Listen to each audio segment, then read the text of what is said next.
Hi friends, welcome to cook with Vibha club. Friends, ನಾನಿವತ್ತು ಅರಿಶಿಣದ powder ಮನೆಯಲ್ಲೇ ಹೇಗೆ ಮಾಡೋದು ಅಂತ ನಿಮಗೆ ತೋರಿಸ್ಕೊಡ್ತಾ ಇದ್ದೀನಿ. ಇದು 1 ವರ್ಷ ಪೂರ್ತಿ ಇಟ್ಟರು ಕೆಡೋದಿಲ್ಲ. ಹೊರಗಡೆ ಎಲ್ಲ ತಂದರೆ ಕೆಮಿಕಲ್ ಹಾಕಿರ್ತಾರೆ, ಕಲರ್ ಹಾಕಿರ್ತಾರೆ ಅದರಲ್ಲಿ. ಸೊ ಮನೆಯಲ್ಲೇ ಪ್ಯೂರಾಗಿ ಮಾಡ್ಕೋಬೋದು ಹೇಗೆ ಅಂತ ನಾನು ನಿಮ್ಗೆ ತೋರಿಸ್ಕೊಡ್ತೀನಿ. ತುಂಬ ಚೆನ್ನಾಗಿರುತ್ತೆ ಇದು. ಮುಖಕ್ಕೆ, ಊಟಕ್ಕೆ, ಆಮೇಲೆ ಹಾಲಿನಲ್ಲೇ ಕೂಡ ಹಾಕ್ಕೊಂಡು ನಾವು ಕುಡಿಬೋದು. ತುಂಬ ಚೆನ್ನಾಗಿರುತ್ತೆ ಫ್ರೆಂಡ್ಸ್. ಇದರಲ್ಲಿ ಯಾವುದೇ ಥರ ಏನು ಕಲರ್ ಹಾಕಿರಲ್ಲ, ಮನೆಯಲ್ಲೇ ಮಾಡಿರುವಂಥದ್ದು. ಹೇಗೆ ಮಾಡೋದು ಅಂತ ಹೇಳ್ತೀನಿ ನೋಡಿ. ನಾನು 2 kg ಅಷ್ಟು ಅರಿಶಿಣದ ಕೊಂಬನ್ನು ತೆಗೆದುಕೊಂಡಿದ್ದೀನಿ. ಇದರಲ್ಲಿ 2 ಥರ ಸಿಗುತ್ತೆ. ಇನ್ನೊಂದು ದಪ್ಪ ಇರುತ್ತೆ, ಇದು ಸಣ್ಣಗಿರೋದು. ಏತಕ್ಕೆ ತೆಗೆದುಕೊಂಡಿರೋದು ಅಂದರೆ ನಾನು ಬೇಗ ನೆನೆಯುತ್ತೆ ಅಂತ ಇದನ್ನು ತೆಗೆದುಕೊಂಡಿರೋದು. ದಪ್ಪ ಸ್ವಲ್ಪ ಲೇಟ್ ಆಗುತ್ತೆ, ಅದಕ್ಕನ್ನೇ ಇದನ್ನು ತೆಗೆದುಕೊಂಡಿರೋ. ಇದು ಚೆನ್ನಾಗಿ 2 ಸಲ ತೊಳೆದ್ಬಿಟ್ಟು ಒಂದು 12 ತಾಸು ನೆನೆ ಇಡಬೇಕು. ಇದಕ್ಕೆ ಓವರ್ ನೈಟಲ್ಲೇ ಹಾಕಿರೋದು ನಾನು. ಇದು ನೆನೆದ ಮೇಲೆಲ್ಲ ಡಬಲ್ ಆಗಿ ಬರುತ್ತೆ ಫ್ರೆಂಡ್ಸ್. ಈ ವಿಡಿಯೋನ ಪೂರ್ತಿಯಾಗಿ ನೋಡಿದ್ರೇ ನಿಮಗೆ ಚೆನ್ನಾಗಿ ಗೊತ್ತಾಗೋದು ಹೇಗೆ ಅಂತ. ನೋಡಿ, ಇದು ಡಬಲ್ ಆಗಿದೆ. ಇದು ಮತ್ತೆ ನಾನು 2 ಸಲ ತೊಳೆದಿದ್ದೀನಿ. ನೆನೆ ಹಾಕಿದ ಮೇಲೆ ಮತ್ತೆ 2 ಸಲ ತೊಳೆದ್ಬಿಟ್ಟು ಯೂಸ್ ಮಾಡಬೇಕು. ನೋಡಿ, ಈ ಥರ ಮುರಿದ್ಬಿಡುತ್ತೆ, ಹಿಂಗೆ ತಕ್ಷಣವೇ ಮುರಿದ್ಬಿಡುತ್ತೆ. ಒಂದು ವೇಳೆ ಈ ಥರ ಮುರಿಯೋದೇ ಇದ್ದರೆ ಮತ್ತೆ 1 ಅವರ್, ಅರ್ಧ ತಾಸು ನಾವು ನೆನೆಯಲ್ಲಿ ಇಡಿ. ನೋಡಿ, ಇದಾಗಿದೆ. ಇವಾಗ ನಾವು ಕಟ್ ಮಾಡ್ಕೊಳ್ಳೋಣ. ಇದು ಸಣ್ಣಗಾಗಿ ಕಟ್ ಮಾಡ್ಕೊಳ್ಳೋಣ, ಅಂದರೆ ಮಿಕ್ಸಿಯಲ್ಲಿ ಚೆನ್ನಾಗಿ ಬರಬೇಕು ಪೌಡ್ರ್ ಅಂತ ನಾನು ಕಟ್ ಮಾಡ್ತಾ ಇರೋದು. ನೋಡಿ ಫ್ರೆಂಡ್ಸ್, ಈ ವಿಡಿಯೋನ ಇಷ್ಟವಾಗಿದ್ದರೆ ಒಂದು ಲೈಕ್ ಕೊಡಿ, ನಮ್ಮ ಚಾನಲ್ಗೆ ಸಪೋರ್ಟ್ ಮಾಡಿ, ಸಬ್ಸ್ಕ್ರೈಬ್ ಮಾಡೋದನ್ನು ಮಾತ್ರ ಮರಿಬೇಡಿ ಫ್ರೆಂಡ್ಸ್. ನೋಡಿ, ಈ ಥರ ನಾನು ಕಟ್ ಮಾಡಿದ್ದೀನಿ. ನೋಡಿ, ಎಲ್ಲವೂ ಕಟ್ ಮಾಡಾಗಿದೆ. ಇವಾಗ ಒಂದು ಮಿಕ್ಸಿ ಜಾರಿಗೆ ಹಾಕ್ಕೊಳ್ಳೋಣ. ಪೌಡ್ರ್ ಮಾಡ್ಕೋಬೇಕು ಇದನ್ನು. ನೋಡಿ, ಇದನ್ನು ಮಿಕ್ಸಿ ಮಾಡ್ಕೊಂಡು ಬರಬೇಕು.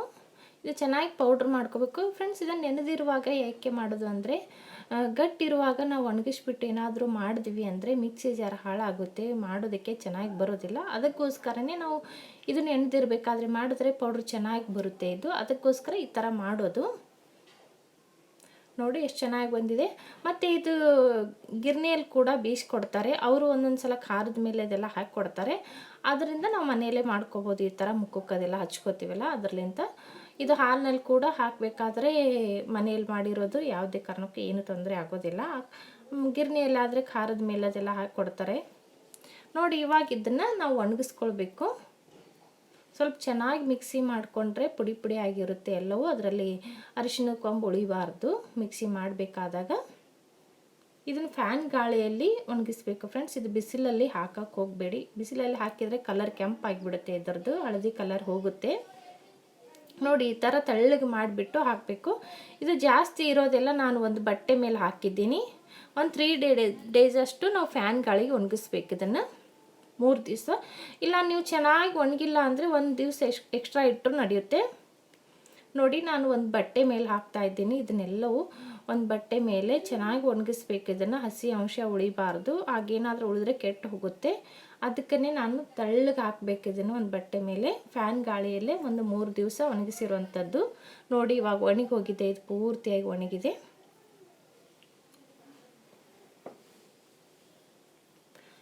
ನೋಡಿ, ಇದು ಒಣಗಿರುವಂಥ ಪೌಡ್ರು ನಾನು ನಿಮ್ಗೆ ಸ್ವಲ್ಪನೇ ಮಾಡಿ ತೋರಿಸಿದ್ದನ್ನೆಲ್ಲ ಮುಂಚೆ. ಇದು ಮತ್ತೆ ಮಿಕ್ಸಿ ಮಾಡ್ಕೋಬೇಕು. ಇದು ಚೆನ್ನಾಗಿ ಪೌಡ್ರ್ ಮಾಡ್ಕೋಬೇಕು. ಹಸಿ ಇರುವಾಗ ಸ್ವಲ್ಪ ದಪ್ಪ ದಪ್ಪ ಆಗಿ ಉಳಿದಿರುತ್ತಲ್ಲ, ಅದಕ್ಕೆ ಇದು ಒಣಗಿದ ಮೇಲೆ ಚೆನ್ನಾಗಿ ಬರುತ್ತೆ ಇದು. ಇವಾಗ ಮತ್ತೆ ಮಿಕ್ಸಿ ಮಾಡ್ಕೊಂಡು ಬರೋಣ.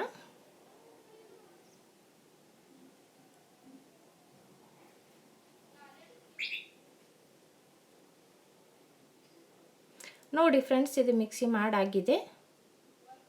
ನೋಡಿ ಎಷ್ಟು ಕರೆಕ್ಟಾಗಿ ಬಂದಿದೆ. ಕಲರ್ ಕೂಡ ನೋಡಿ ಎಷ್ಟು ಚೆನ್ನಾಗಿದೆ ಅಂತ. ಇವಾಗ ಒಂದು ಜರಡಿ ತೆಗೆದುಕೊಂಡು ನಾವು ಇದನ್ನು ಜರಡಿ ಮಾಡ್ಕೋಬೇಕು. ನೋಡಿ ಎಷ್ಟು ಕರೆಕ್ಟಾಗಿ ಪೌಡ್ರ್ ಆಗಿದೆ ಇದು. ಸಣ್ಣಾಗಿಬಿಟ್ಟಿದೆ ಇದು. ಇದು ಮನೆಯಲ್ಲಿ ಮಾಡಿದ್ದೆ ಅಂತ ಗೊತ್ತಾಗೋದಿಲ್ಲ ಫ್ರೆಂಡ್ಸ್, ಚೆನ್ನಾಗಿ ಬಂದಿರುತ್ತೆ ಇದು. ನೋಡಿ, ಇವಾಗ ನಾನು ಜರಡಿ ಮಾಡ್ತಾ ಇದ್ದೀನಿ. ಇದು ಸಣ್ಣಗಿರುವಂಥದ್ದು ತೆಗೆದುಕೊಳ್ಬೇಕು ಜರಡಿ ಹಿಡಿಬೇಕಾದ್ರೆ. ಇದರಲ್ಲಿ 2 ಥರ ಇರುತ್ತೆ. ಒಂದು ಹಿಟ್ಟು ಜರಡಿ ಹಿಡಿಯೋದು, ಇನ್ನೊಂದು ಇದು ಮೈದಾ ಹಿಟ್ಟೆಲ್ಲ ಹಿಡಿತಾರಲ್ಲ, ಕಡಲೆ ಹಿಟ್ಟು, ಬೇಸನ್ ಹಿಟ್ಟು, ಆ ಜರಡಿಯಿಂದ ನಾವು ಅರಿಶಿಣ ಪೌಡ್ರನ್ನ ಜರಡಿ ಮಾಡ್ಕೋಬೇಕು. ಈ ಥರ ಮಾಡೋದ್ರಿಂದ ನಾವು ಹೊರಗಡೆಯಿಂದ ತಂದ ಥರನೇ ಆಗುತ್ತೆ. ಆಮೇಲೆ ಇದ್ರ ಮೇಲ್ಗಡೆ ಎಲ್ಲ ಸಿಪ್ಪೆ ಬಂದಿರುತ್ತಲ್ಲ, ಅದು ಯಾವುದು ಉಳ್ಕೊಳ್ಳೋದಿಲ್ಲ. ನೋಡಿ, ಇದನ್ನೆಲ್ಲ ಸಪ್ರೇಟಾಗಿ ತೆಗೆದ್ಬಿಟ್ಟು ಮತ್ತೆ ಮಿಕ್ಸಿ ಮಾಡ್ಕೋಬೇಕು. ಇದೇನು ವೇಸ್ಟ್ ಮಾಡೋಕ್ಕೆ ಹೋಗಬೇಡಿ. ಕೊನೆಯಲ್ಲಿ ಇದೇನು ಲಾಸ್ಟಿಗೆ ಉಳಿಯುತ್ತೆ, ಈ ಥರ ಉಳಿದ ಮೇಲೆ ಅದನ್ನು ಒಂದು ಸಲ ಮಿಕ್ಸಿ ಮಾಡಿಬಿಡಿ. ಮಾಡಿ ಸಪ್ರೇಟಾಗಿ ಒಂದು ಡಬ್ಬಿಯಲ್ಲಿ ಇಟ್ಕೊಂಡು ರೆಗ್ಯುಲರ್ ಯೂಸ್ ಮಾಡಿ ಖಾಲಿ ಮಾಡಿಬಿಡಿ. ಇದು 1 ವರ್ಷ ಪೂರ್ತಿ ಆಗುತ್ತೆ. ಇದು ತುಂಬ ಚೆನ್ನಾಗಿ ಬಂದಿದೆ ಫ್ರೆಂಡ್ಸ್, ನೋಡಿ. ಮತ್ತು ಇದನ್ನು ಗಾಳಿ ಹೋಗದೆ ಇರೋಂಥ ಬರ್ನಿಯಲ್ಲೇ ಹಾಕಬೇಕು, ಪ್ಲಾಸ್ಟಿಕ್ ಡಬ್ಬನಲ್ಲಿ ಹಾಕೋಕ್ಕೆ ಹೋಗಬೇಡಿ. ಮತ್ತು ಇದನ್ನು ಯೂಸ್ ಮಾಡಬೇಕಾದಾಗ ನೀವು ಹಸಿ ಕೈಯಿಂದ ಹಸಿ ಸ್ಪೂನನ್ನೆಲ್ಲ ಎದ್ದಕ್ಕೆ ಹೋಗಬೇಡಿ. ಒಂದು ಸಲ ತೆಗೆದುಕೊಂಡ್ರೆ ಮತ್ತೆ ಅದಕ್ಕೆ ಚೆನ್ನಾಗಿ ಮುಚ್ಚಿಟ್ಟು ಬಿಡಬೇಕು.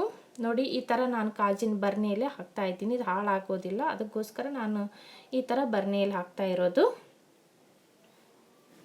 ನೋಡಿ ಫ್ರೆಂಡ್ಸ್, ನಿಮಗೆ ಈ ವಿಡಿಯೋನ ಇಷ್ಟವಾಗಿದ್ದರೆ ಒಂದು ಲೈಕ್ ಕೊಡಿ, ನಮ್ಮ ಚಾನಲ್ಗೆ ಸಪೋರ್ಟ್ ಮಾಡಿ, ನಮ್ಮ ಚಾನಲ್ನ ಸಬ್ಸ್ಕ್ರೈಬ್ ಮಾಡೋದನ್ನು ಮಾತ್ರ ಮರಿಬೇಡಿ ಫ್ರೆಂಡ್ಸ್. ಮತ್ತೆ ಮುಂದಿನ ವಿಡಿಯೋದಲ್ಲಿ ಸಿಗೋಣ. Bye friends.